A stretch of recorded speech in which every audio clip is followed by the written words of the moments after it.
ছোট থেকেই আমরা একটা কথা সকলেই শুনে এসেছি, পরিশ্রম করলে সফলতা আসবেই।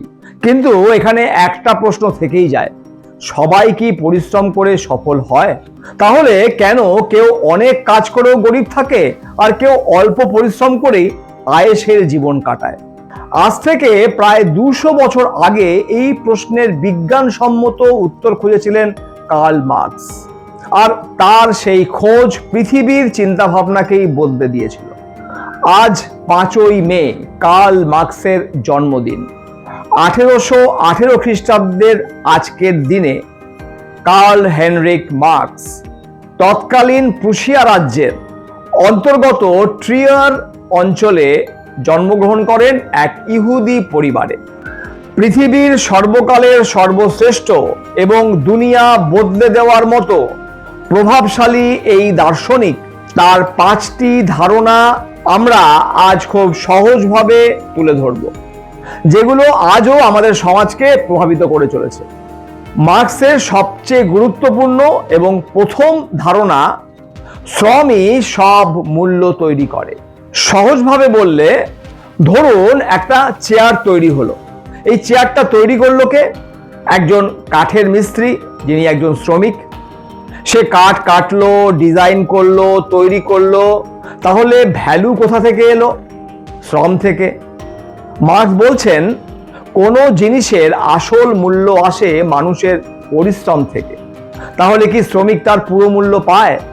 এরপরে আসে মার্কসের দ্বিতীয় বড় ধারণা, সারপ্লাস ভ্যালু।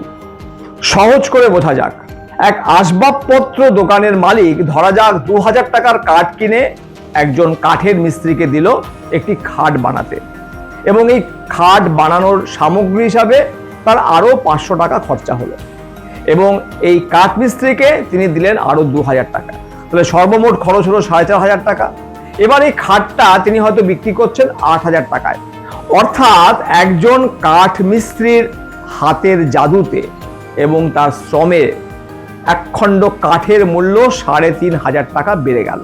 কিন্তু সেটা গেল না তার হাতে যিনি শ্রম দিয়েছেন, গেল কার কাছে? না, মালিকের কাছে।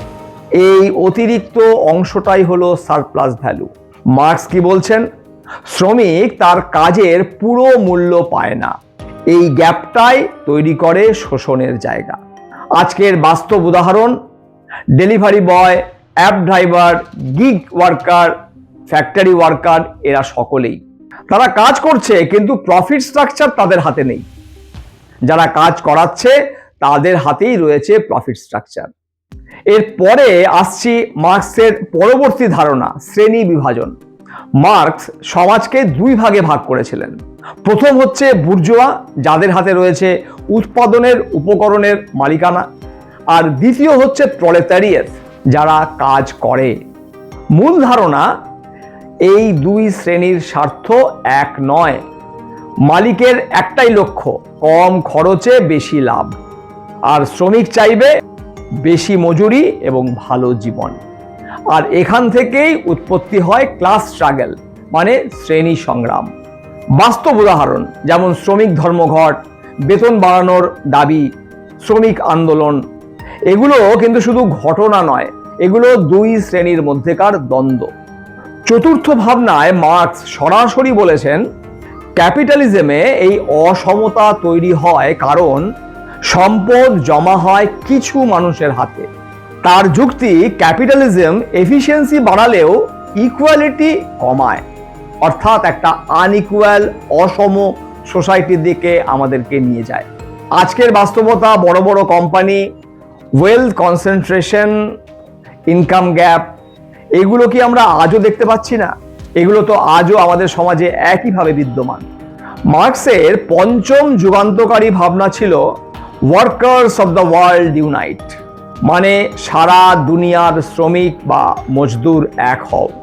অর্থাৎ সারা দুনিয়ার শ্রমিকেরা যদি একজোট হয়ে দাঁড়ায়, তাহলেই তারা নিজেদের অধিকার আদায় করতে পাবে শ্রমের সঠিক মূল্য।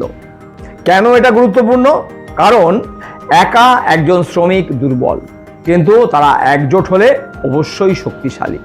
বাস্তব উদাহরণ যেমন ইউনিয়ন, সংগঠন, শ্রমিক আন্দোলন, এগুলো তখনই সম্ভব যখন শ্রমিকেরা একজোট হয়, ঐক্যবদ্ধ সংগ্রামের পথে হাঁটে। এবার প্রশ্ন হলো, মার্ক্স কি আজও প্রাসঙ্গিক?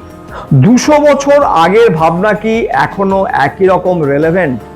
সমাজের দিকে তাকালে দেখা যাবে ইনইকুয়ালিটি এখনো আছে, জব ইনসিকিউরিটি বেড়েছে, ওয়েলথ গ্যাপ মানে ইনইকুয়ালিটি বাড়ছে। তাই মহামতি মার্ক্সের তত্ত্ব আজও সমানভাবে প্রাসঙ্গিক। কার্ল মার্ক্স আমাদের আরও একটা গুরুত্বপূর্ণ জিনিস শিখিয়েছেন, সমাজকে প্রশ্ন করতে হবে, শাসককে প্রশ্ন করতে হবে। আপনি মার্ক্সের এই ধারণাগুলোতে একমত হতেও পারেন, নাও হতে পারেন, কিন্তু তাকে কোনোভাবেই অস্বীকার করতে পারবেন না। তার ধারণাগুলি আপনাকে নিশ্চিতভাবেই ভাবতে বাধ্য করবে। আর তাই 2005 সালের বিবিসির এক সমীক্ষায় কার্ল মার্ক্সকে বিগত শতাব্দীর সবচেয়ে বড় চিন্তাবিদ এবং দার্শনিক হিসেবে সম্মানিত করা হয়েছে। আপনার কি মনে হয়, আমি যে 5টা ধারণার কথা বললাম, মার্ক্সের এই 5টি মতবাদের মধ্যে কোনটি আজকের সমাজে সবচেয়ে বেশি গুরুত্বপূর্ণ? তা অবশ্যই জানান কমেন্ট বক্সে।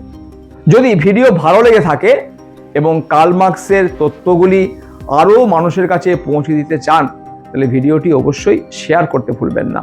যাওয়ার আগে চ্যানেলটি সাবস্ক্রাইব করার পাশাপাশি বেল আইকনটিও প্রেস করে রাখুন।